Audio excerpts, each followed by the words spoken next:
నేడు పాఠశాలలకు, జూనియర్ కళాశాలలకు సెలవు.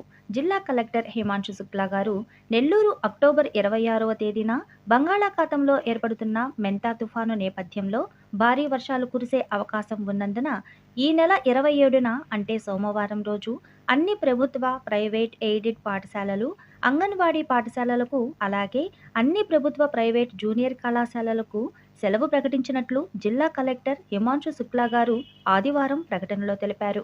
ఈ ఉత్తర్వులను అన్ని రకాల పాఠశాలలు, జూనియర్ కళాశాలలు యాజమాన్యాలు విధిగా అమలు చేయాలని కలెక్టర్ గారు ఆదేశించారు. ఆంధ్రప్రదేశ్ రాష్ట్రంపై మెంతా తుఫాను విరుచుకుపడనుంది.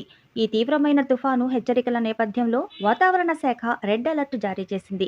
ఈ తుఫాను నేపథ్యంలో రాష్ట్ర ప్రభుత్వం పూర్తి స్థాయిలో అప్రమత్తమైంది. మెంతా తుఫాన్ ఈ నెల 28న కాకినాడ వద్ద తీరం దాటనుంది.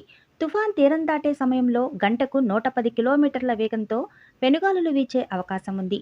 ఈ క్రమంలో ప్రాణ, ఆస్తి నష్టం జరగకుండా చర్యలు చేపట్టాలని ప్రభుత్వం అధికారులను ఆదేశించింది.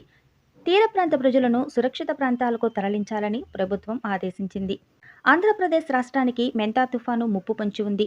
ఈ మెంతా తుఫాను ప్రభావంతో ఏపీలోని పలు ప్రాంతాలు అల్లకల్లోలంగా మారనున్నట్లు తెలుస్తోంది. ఇకపోతే ప్రస్తుతం ఆగ్నేయ బంగాళాఖాతంలో ఏర్పడిన వాయుగుండం గంటకు 7 కిలోమీటర్ల వేగంతో కదులుతుంది. ప్రస్తుతం విశాఖకు 970 కిలోమీటర్లలో, కాకినాడకు 990 కిలోమీటర్లలో దూరంలో ఇది కేంద్రీకృతమై ఉంది. పశ్చిమ వాయువ్య దిశగా కదులుతూ ఆదివారం నాటికి తీవ్ర వాయుగుండంగా మారుతుంది. సోమవారానికి తుఫానుగా బలపడే అవకాశం ఉంది.